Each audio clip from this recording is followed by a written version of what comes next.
welcome to the podcast. My name is Lone, My name is Matt.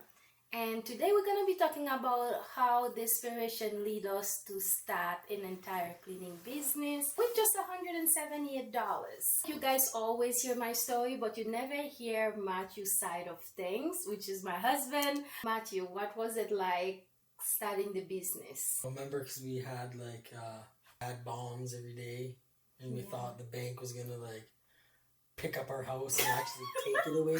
There was a point in our life we thought that the bank was gonna come with a big flat deck And a big crane.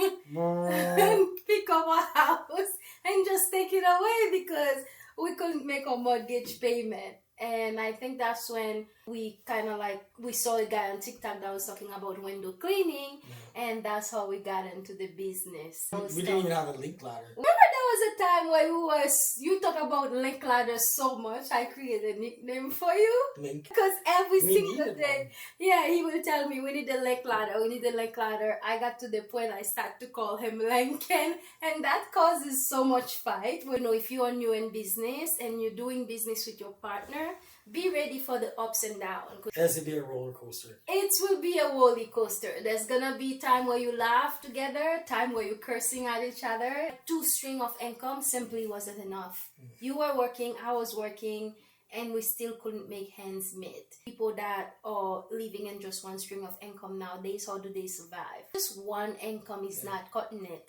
Because even if you're a doctor, you'd have to have 5-6 people in an hour. Remember the one doctor we used to do their house? They live not too far away from us, and he was the only one working. Her husband was a doctor, and it was still tough.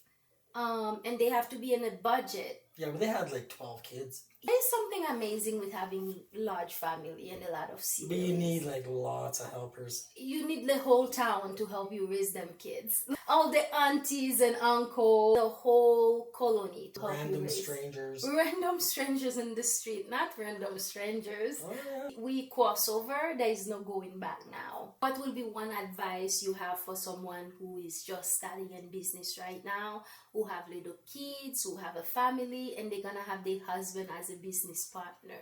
Counseling. Counseling? Come on, it wasn't that bad. You're the most hard-headed person ever. Remember I had to fire you 3 or 4 times from your own business, and you're like, you can't fire me. I own this business too. I'm the M. I'm like, I'm removing the M, it's just gonna be the L cleaning. Yeah. I'm not gonna say what bank contract we got. There was time where people will complain for no reason. There was one bank that did complain about one little eyelashes extension, and they sank. What is the one advice you would offer a wife that's going to work with her husband? I would say be prepared, especially if your husband is a hard-headed person. Be patient and be prepared, because it's gonna be a roller coaster. But eventually you guys will figure it out. We did figure it out, right? We did find a way to work together. It's fun going in business with your partner. Honestly, I would rather go in business with my husband or partner than in business with a complete stranger. This is our first episode. Men and women are just 2 completely different species. Yeah. That's true. Because you will see things one way and I see it the other way. Yeah. And then it's baffled my mind, how did you do it like that? Because she does it a complete different way. I do it my way. Yeah. It's different. There was one of the bank that you used to get done in 10 minutes. Which No, one was it? It was 8 minutes. You had a name for it. The M&L special. There was so many banks to get done in one night. 9. 9 banks, 9 big banks, and the one banks we will get it done in 8 minutes. It was hard. Tiring. Because it was just you trying to get done so you can get home. Because remember, we were still working a full-time job and then do those banks in the afternoon. That's what was tough. The sacrifice we had to make was real. It was just me and you. Yeah. Me and you against the world. Sometimes we had to sleep over because we had to make sure the cleaning was done. Lots of people wouldn't sacrifice that. They would be like, I'm done. That's it. No. I'm not doing that sacrifice. I'm not going that far. It's not worth it. It's not worth it. We sleep in the back of a minivan, you guys, on our first big job in Drumheller. Because we slept there, so the next morning we get up and finish the job and drive home. That was tough. Yeah. That was hard time. People don't understand the sacrifice. you have to make in order for you to become successful. Success doesn't just fall in your lap. You gotta be willing to put in the work. The hard work. The hard work. The one you don't wanna do. New people in business, I always advise them to get someone to help you with the cleaning. So then that way you're not doing it alone. You're not killing yourself in the process. Remember the first window cleaning we did in Drumheller when we had to learn how to use Genie lift? the big genie lift? We got way up there and the genie lift and we couldn't get back down. We didn't know how to get ourselves down.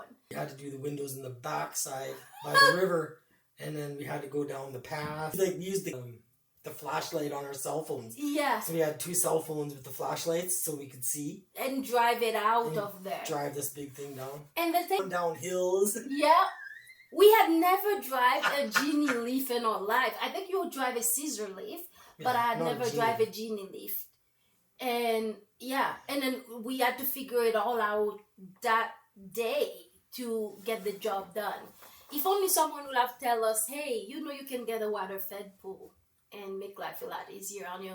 But I feel like the second time we went back, we did a better job, a lot faster, because we had the better equipment to get the job done. And remember, like... Yeah. We didn't have the key to do something. Remember, we were just using like the... Yes! We used the wrench and then all the water just came out. I forgot about that. Yeah, the fire department had to came. But we thought we were going to be fired. We thought we were going to lose that contract. We thought we were in big trouble. Remember Chihuahua? Remember Chihuahua was coming out? Like, yeah. Like, No. Chihuahua didn't have the key to stop the water. And the water was coming down. We thought we flooded the entire building, guys. And remember, I had to go to the fire department. Remember the manager of Drumheller came down? Remember, came down. Stop the water? Yeah, but I had to go to the fire department to get them to come over. The firefighter to come over to stop it because we were going to flood the whole building. Yeah. And that was gonna be scary. We had to open up the water so we could connect the water hose, the hose to it. And something happened, and everything. And it was on the weekend. Yeah. That water was coming out. It was coming out hard. It was scary. That was scary. Yeah. But yeah, that was those good old times. Anyway, I would say this is it for us for the first episode of our podcast. We're still trying to figure out a name. We're still trying to figure out a name. We're gonna have a name. We're still working on a name. Maybe you guys can give us some idea of what to call the podcast. If you have a name in mind, drop it in the comment section because we would love to know. But this is it for us for tonight. Thank you for watching and thank you for stopping by. See ya. Bye-bye.